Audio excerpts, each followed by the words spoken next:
Today I'm bringing you an extra special guest, Chris Schipske of Athlon Advisors. This man is the managing partner, co-founder, been doing this for 25 plus years. He holds two really important designations. He's a CFP and a CPA. Not many of those guys around. Athlon stands out because they are a legit one-stop shop for all of their clients' financial well-being needs. Best of all, this guy is an amateur softball coach. So, hey, let's welcome Chris. Well, thank you, Charles. I appreciate it. Boy, you make me sound like a rock star. So, I didn't make you sound that way. I just scoured your bio and told the truth. I need to start adding this in where I tell one lie and then make people kind of guess what it is. Yeah, the good thing. So tell us a little bit about kind of your story about how you got started. I mean, 25 years is probably snuck up on you and has been, sounds like a long time, but probably went by in a flash. What did you start doing and how did you get to where you are now? Yeah, it seems like yesterday, Yeah. 25 years, my goodness. Yeah, so I won't roll all the way back to the sandbox for you, but so I'll try and keep it somewhat brief. And I'll start off, I got out of college with an accounting degree. So I did what every other accountant usually does. I became a public accountant. Sure. I went to a CPA firm down right outside of Washington, D.C., Bethesda, Maryland. And I worked myself into sort of this niche there of, investments and taxation. And they were soon sending me out to mutual funds and broker dealers on these sort of longer term consulting, accounting services type engagements. And the next thing you know, I must have impressed somebody because one of the firms liked what I was doing and snatched me up away from the accounting firm. I became an analyst for a firm back then, name was Ridex. Now they're owned by Google. And I was an analyst for those guys for about 3 or 4 years, and then jumped ship over to another firm. It was Calvert Funds, which is socially responsible mutual fund firm. And I was an analyst for them for a while, and then just wasn't getting enough people time, wasn't getting enough in front of real folks. So broke out, started my own firm. When I did, I said, I'm going to take my two skill sets that work best together, the taxes and the investments. So I started a firm that did tax preparation, tax planning, and investment management and financial planning. And I would say that's kind of when Athlon was born. We didn't go by that name back then. We went by a different name. We changed names along the way, but Athlon was born at that point. And I think in my head back then, I had the idea that, I would just grow big enough and have one assistant and that would be it. Sure. And when I got to that point in relatively short order, I said, gee, I made it. Now what do I do? Yeah. I thought I was big time. I had one assistant and I think I was about 250,000 GDC. And I was like, yeah, That's big it. time now, aren't Yeah. I? But then I felt myself sort of suppressing growth a little bit as it was coming in. So I had to make the decision one day. I said, do I sort of keep this thing going and let it explode, or do I sort of just become the solo shop and stay that way? And I sort of let it grow. The idea hit me that, some people, we all have the skill that we're good at. And mine just happened to be, for lack of a better term, rainmaking. Sure. I like to get in front of people. I like to talk. I like to educate. And so I decided that if I was good at that, then I would build a firm that could feed many families instead of just one. And so today we are Athlon Advisors right outside of Baltimore, Maryland. We're just south of Baltimore, Maryland. Columbia, Maryland is our headquarters. And we have 4 divisions. We do investment management and financial planning. That's one division. We do taxes and bookkeeping. That's another division. We do insurance. That's a third division. And we're in the broker-dealer world, what's called an OSJ, which is supervising other advisors. That's our 4th division. So 4 divisions now. So I guess I'm bigger time than I was back then, I guess. And you have how many locations these days? So we used to, pre-COVID, we had many locations. And then what we found is around the COVID time, we could do, use technology to our advantage. And so a lot of the sort of satellite offices we had, we closed them down, consolidated them. And at one point in time, we only had the one office in Columbia. Right now, we have 3 main offices. We have Columbia, Maryland. We have just north of Dallas, and we have an office in State College, Pennsylvania. So 3 main offices that we operate out of right now. So that gets me to 2 quick questions, or 1 quick question, one long one. So what precipitated the name change? Oh, well, good question. So when I started the firm, I came over from another broker dealer, and I didn't really know what the heck I was doing back then. So when the compliance division kind of came up to me and said, "Okay, what are you going to name yourself?" I said, "Great question." so I sort of, in 3 seconds or less, came up with Platinum Financial Group. And that worked for many years. Sure. It was okay. It worked for a number of years. But then as we got bigger and bigger, I had more questions from my attorneys and stuff about how can I sort of copyright some of this stuff and keep it, exclusive. And they said, well, Platinum's kind of a general name, so Sure. you're going to want to use something a little bit more exclusive. So we hired a few folks a few high-priced folks from New York to come down and do some sticky notes on a whiteboard with us. And we came up with Athlon, which is, if you think about decathlon, or it's sort of the suffix there, or the end of the word, means to compete long-term for a prize. And so we sort of figured, well, we could have a little bit of a marketing bent on that and say, well, if life is the competition, maybe retirement's the prize. And so Sure. We never actually ended up using any of that marketing, but It's there for you if you need it. Well, that gets me into my second thing. Then we need it. You said something that is pretty rare amongst CFPs, is super rare amongst CPAs. How in the world are you a Rainmaker? What are you doing to bring business in like that?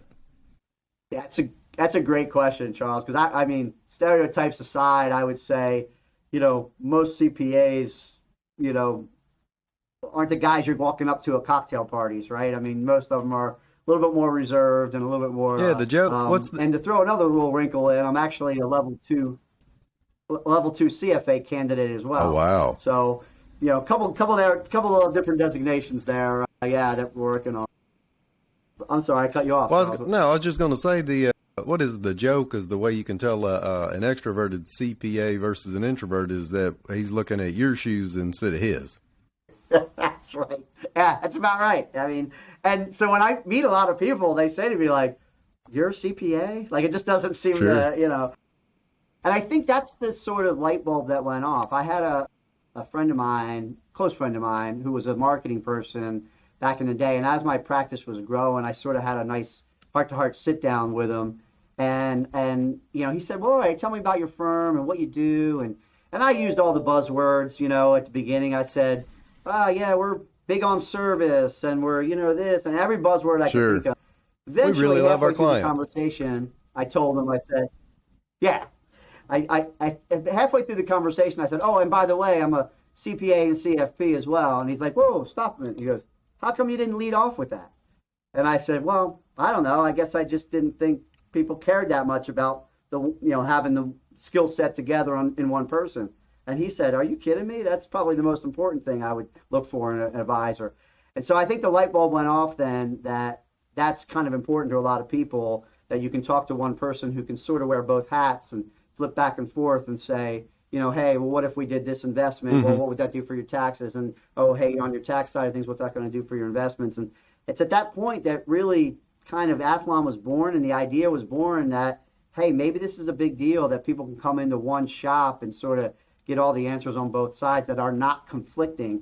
Too many times, when you're working with an outside CPA and an outside financial advisor, sometimes they're going to conflict. Well, if they're the same person and they're conflicting, probably a multiple personality problem Right. you got going on. But but tell me then, so how do you go about personally growing Athlon to a point where it's got multiple locations and you're the face of the franchise? What are you doing specifically that helps bring that business in?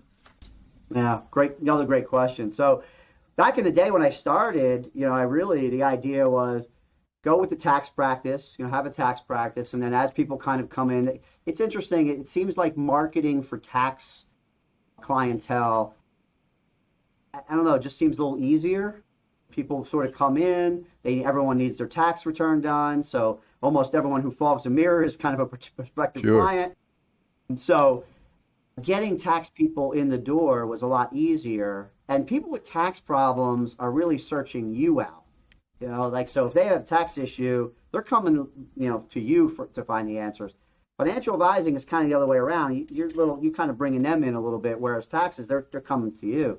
So early on in my career, what I would do is I would market more of the tax side, bring the folks in on the tax side, help them prepare and plan for their taxes, and then they'd build this bond, and I would sort of convert them over to the investment side of things. And then I started doing sort of all the same sort of marketing that most financial advisors do. We did seminars, high level sort of tax planning type seminars was a big hit. And we sort of built our practice that way. These days, I will tell you, we are doing some of the very same sort of traditional type of marketing. We do a lot of client events. We get most of our stuff from referrals these days. And we are an endorsed local provider and a SmartVestor Pro for Dave Ramsey. So we get a lot of stuff through the Dave Ramsey process. So tell, when you're doing the client events, what specific type of events are you guys doing? Yeah, good. Another good question. Charles, you got all the good questions today. I guess that's why you're the interviewer, right? That's right. Yeah, so we early on, you just asked the hard questions, right? Early on, I think we figured out that there was really a couple of different style of events that you could do and host for your clients, right? We found that there were some educational events that clients would want. So we do a number of those educational style events a year. Really only about 2 to 3 educational style events. Things like, hey, let's talk about Social Security. We're going to bring a Social Security expert in, and we'll sit and we'll talk about Social Security, or Medicare, or governmental benefits, or, around this area in Maryland, we have a lot of governmental employees. And so, we'll bring in an expert and do an educational style event. And then you have the other style, which is really social event, beer tasting, a wine tasting, a chocolate tasting, that sort of thing. And what I found is that, you do get 2 different types of people of your clientele, all inside your clientele.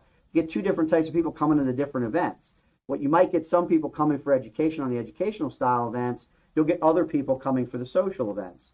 And the social events are a really good way for someone just to kind of come in. Maybe they'll bring a friend along with them, and they'll say, hey, really like what you've done over the years for us. And hey, by the way, I'd like you to meet my friend Mary or my friend John.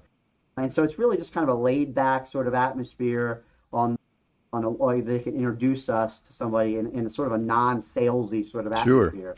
So we always make sure we do a little bit mix of both. We do a little bit of the educational style events and a little bit of the social style events, and that does seem to capture a good number of people in our client base that would come to any style event. There are some people that just never going to come to one of your events, but there are certainly a good number of people that would come to either one of those, and so we get a good contingent of folks coming to some of our events. So I've noticed recently that you guys have been putting some effort into actually creating some interview-style video where you've got a variety of people that'll get on camera and talk about topics that are important to your clients. How are you guys using those right now, or are you using them in any kind of digital marketing format? What are you doing with them?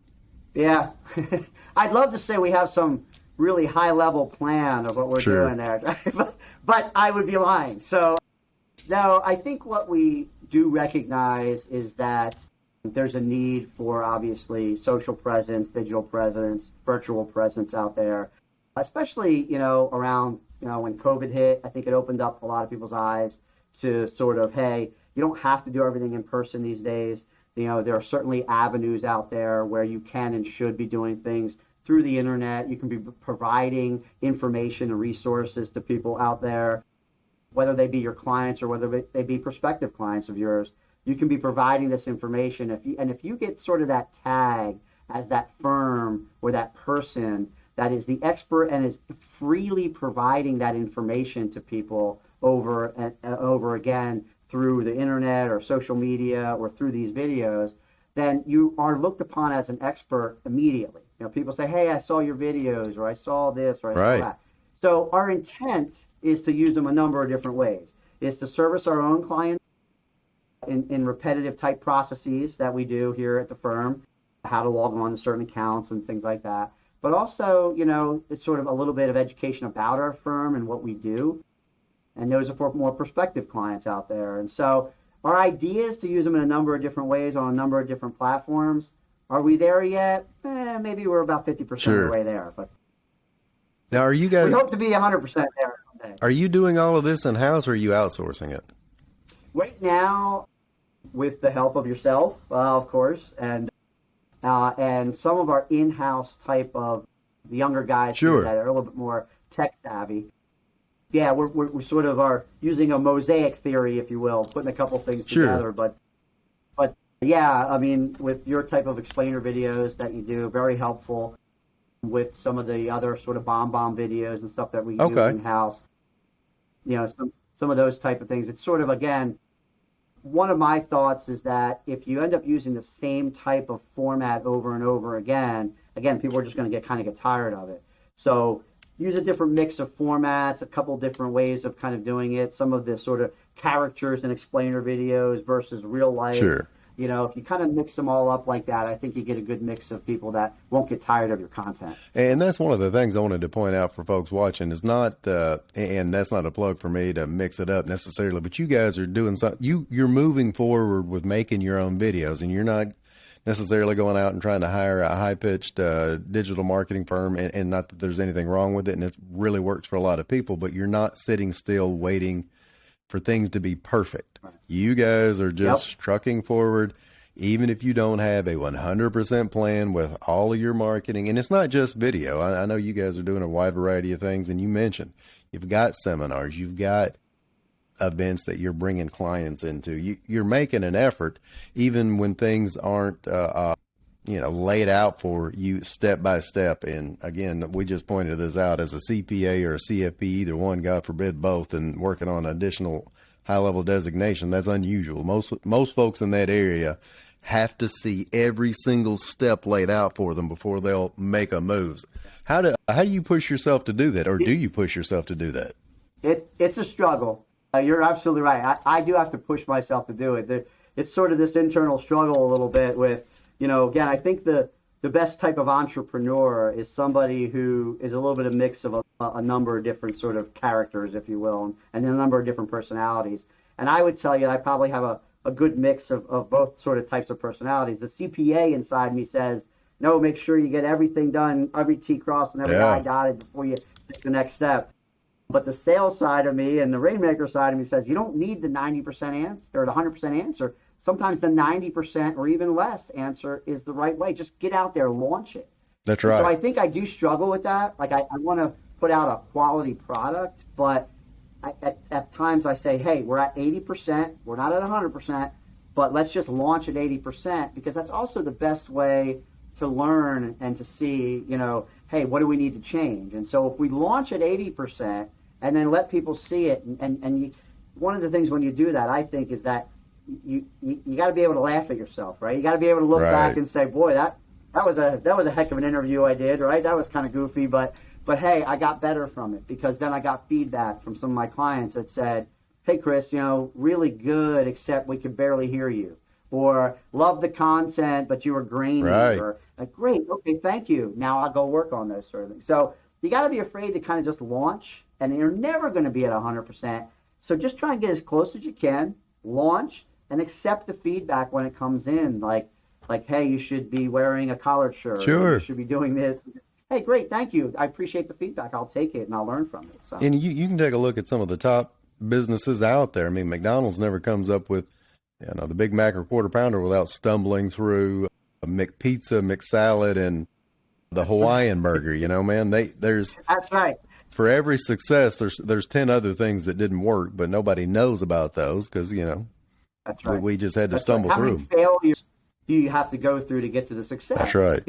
Nobody remembers the failures; they remember the success. That's right. And so you just sort of keep working through the failures until you get to the success. And so, but you got to be ready for that. Some people aren't really ready for that. Some people are so afraid to fail that they never sort of take that first launch, and that's wrong. You got to be ready to fail. That's how you learn. And what irony with that you get folks that are CFPs trying to keep their clients in the market right now because they're worried. And they're worried about failure, and they don't realize that pushing everything to the sideline is the failure because they're going to miss out on all the success. Yep. So, one of the things that I teach the younger folks here too as they're learning is that you got to keep in mind that you are whatever, as long as your heart's in the right place, you're doing the right thing, and you're in this sort of state of constant improvement for yourself and your clients, then you're still going to be head and shoulders above anything they could either do on their own or do with somebody else who's not really doesn't have the right sort of in their heart in the right place or their head in the right place. So you got to you're never going to be flawless. No one's out there is flawless, right? That's right. But if you got your head in the right spot and the heart in the right spot, and you're trying to do the best thing you can for your clients, you're going to be head and shoulders above most people. So you're right. Like, you're never going to make that perfect stock pick. You're never going to make that perfect investment pick. Not 100% of the time. But if you're trying hard, most of the time, you're going to make sure that you and they both fare well. Well, speaking of what you were telling the young people in your office, tell us a little bit about coaching the young people in softball. Yeah, so sort of my second passion, if you will. I wasn't a baseball player. I grew up in central New Jersey, so I played ice hockey and soccer all my life. Sure. So I have two daughters. My oldest just turned 20 yesterday, so happy belated Congrats. birthday. And my youngest is now 15. And when my oldest, got to be a certain age, she was about 8 or 9 years old at the time, she was blessed with some incredible speed. And so somebody saw her sort of fooling around, running the bases, and walked over to me and said, you should get her playing softball. Like, I said, softball, really? I was like, I just envisioned soccer or something like that. So we did. We sort of got her involved in softball. She liked it. And then it just sort of went from there. And I said to myself, like, gosh, like everything me and my kids do together, especially my daughters, I go 110% in. If they're involved in it, I want to be involved in it. And so when I was younger, I never played. I think I may have played 1 year of Little League. So when my oldest sort of was, decided, hey, I'm going to do this softball thing, and she was pretty good. And the speed helped. The speed got her, on many teams. She became, in softball, a specialized thing called a slapper. And so she was on base most of the time. Oh, what's a slapper? So in softball, a slapper, most of the time they're on the left-hand side. So she was a righty that we had to switch to lefty in batting, which took about a season or two. It was tough, and they hit the ball as they're running. So in the softball, the box is, obviously a certain length. And so you start at sort of the end of the box, and you run towards the front of the box, and you strike the ball into fair play. Like Happy Gilmore? Yes, sort of, yeah. The idea there is you're already in motion. Sure. As long as you can sort of make contact while you're still in the box, then you're already in motion. And if you're fast already, you're going to be in motion and probably 1 or 2, 3 steps ahead of any girl even knowing what to do. By the time they get the ball, you're halfway there. So a lot of times you'll get your faster players becoming lefty slappers. They'll go out there. It's almost like a sort of a bunt on the run, if you will. And so she sort of developed that niche, and then I got involved and learned more about the sport. I started coaching her because slapping was so unique that there wasn't a lot of coaches around here. So I had to learn myself. I became, her coach. So I taught her. I coached probably a number of years. And then when she was about 15, I said, you need to go out from under Dad's wing. So she went and played on other teams. And then my youngest came up and we started doing the same thing. So my oldest played 1 year in college and then decided that wasn't for her. Sure. She was done with it. And now my youngest is going to high school. And then just when I thought I was sort of the coaching realm, when my youngest got to that same age, this year in high school, I had to step back in and be a high school coach too. So Look at you, man. Just when you thought you were out, they pulled you back in. We'll be back in. Well, Chris, brother, I appreciate it. You've been extra generous with your time. Tell anybody watching how they can get in touch with you. Oh, great. Well, thank you. So easiest way, obviously, these days is through the internet. AthlonAdvisors.com is our internet address or URL. Our phone number, 410-672-8040. That's probably the easiest ways. I'll give you my email address, but it's all listed on the website there. So there it is. So, folks, we got Chris Schipske here. 25 years experience, CFP, CPA, and softball slapper guru. Chris, I appreciate it, friend. Thank you for joining me today.